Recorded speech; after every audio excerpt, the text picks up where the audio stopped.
নবী কি বলেন? আমার নবী ডাক দেয়া বলেন, সাহাবীরা, আমার কাছে মালাকুল মউত আসলে অনুমতি লাগবে। লাগবে না? লাগছে কিনা? নবীর কাছে মালাকুল মউত যখন আসছে কয়েকবার অনুমতি নিছে। দরজার বাইরে দাঁড়ায়, আসসালামু আলাইকা ইয়া রাসূলুল্লাহ। নবীজি বলেন, ফাতেমা দরজা খুলে দাও।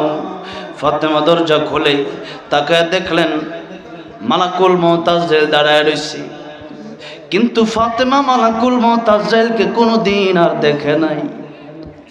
কারণ নিয়ম হলো মালাকুল মউত আজরাইলকে সবাই দেখবে না, যার মরণ হবে সেই মালাকুল মউতকে দেখবে। কিন্তু আল্লাহ বললেন, ও আজরাইল, তোমার সিস্টেম পাল্টে দাও। আজকে ফাতেমার মরণ হবে না, আজকে হয়তো আমার নবীকে তুমি নিয়ে আসবা। কিন্তু নবী যে বলছেন দরজার বাইরে কে দাঁড়ায় আছে, ফাতেমা যদি দরজা খুলে দেখে কেউ নাই, নিয়ম হলো মালাকুল মউতকে সেই ব্যক্তি দেখবে যে মরে যায়। পাশে 50 জন থাকলে তারা 50 জন আর দেখবে না মালাকুল মউতকে, শুধুমাত্র যে মরে সেই মালাকুল মউতকে দেখে। এখন ফাতেমা দরজা খুলে যদি দেখে কেউ নাই, তখন মনে মনে ভাববে আমার বাবা অসুস্থ, জ্বর আসছে আমার বাবা কি বলল। আমার নবীর বেলায় এমন হতে পারে না। ও মালাকুল মউত আজরাইল, দেখা দিয়ে দাও ফাতেমার সামনে।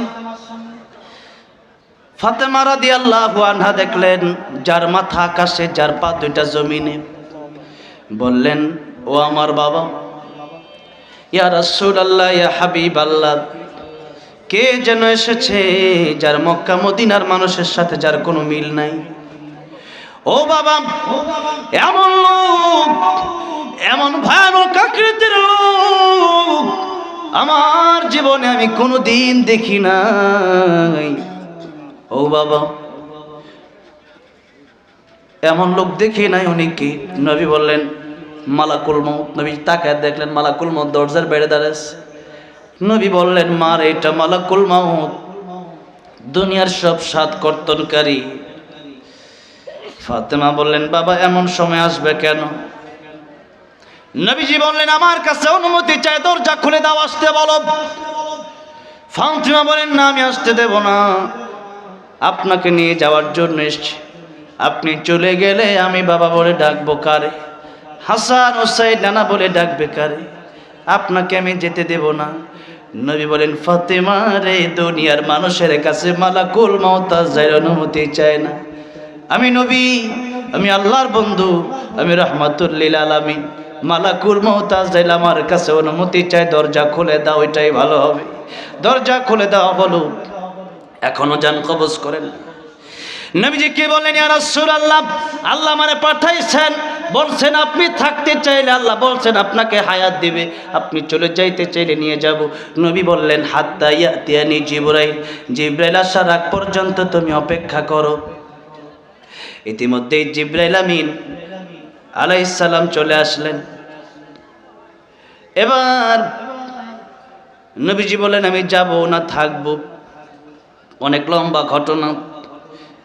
জিবরাইল আলাইহিস সালাম কোরআন শরীফের একটা আয়াত পড়লেন, ইন্নাকা মাইয়িতু ওয়া ইন্নাহুম মাইয়িতুন।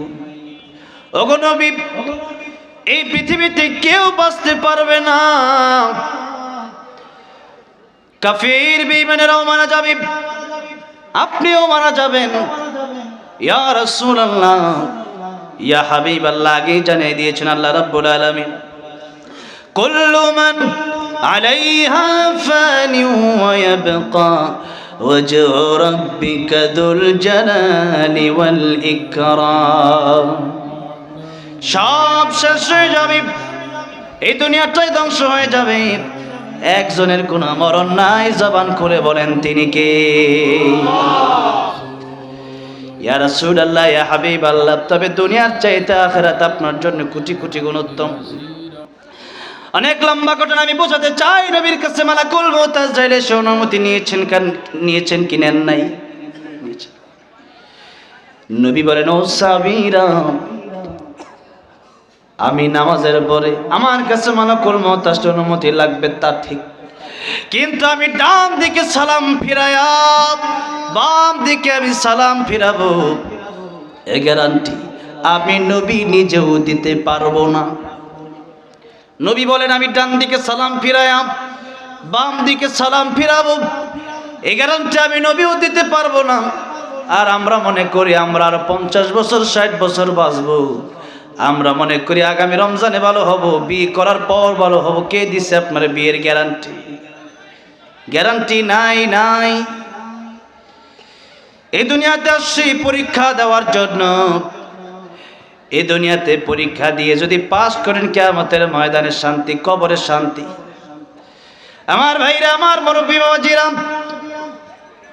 আর যদি ফেল করেন, এটাই আপনার জন্য খাসিরাত দুনিয়া ওয়াল আখিরা। দুনিয়াও শেষ হবে, আখিরাতও ধ্বংস হবে। বলতেছিলাম, আমি আপনি যদি কোরআন না শিখি, আমি আপনি যদি আপনার ভিতর যদি আল্লাহর ভালোবাসা না থাকে, এই দুনিয়াতে যদি আল্লাহরে আমি আপনি না চিনি, তাহলে আমি আপনি কুকুরের চেয়ে খারাপ। অথচ আল্লাহ বলেন ওয়ালাকাদ কাররামনা বানি আদম, দুনিয়ার মধ্যে সবচাইতে সম্মান আমি আল্লাহ রাব্বুল আলামিন দিলাম বনি আদমকে। আমার ভাইরা, আমার মুরব্বী ওয়াজিরা,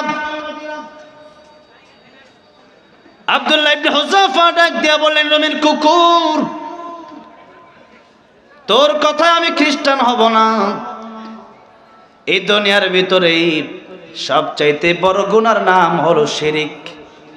সবচেয়ে বড় গুনার নাম কি? শিরিক। আল্লাহর সাথে শিরিক করা।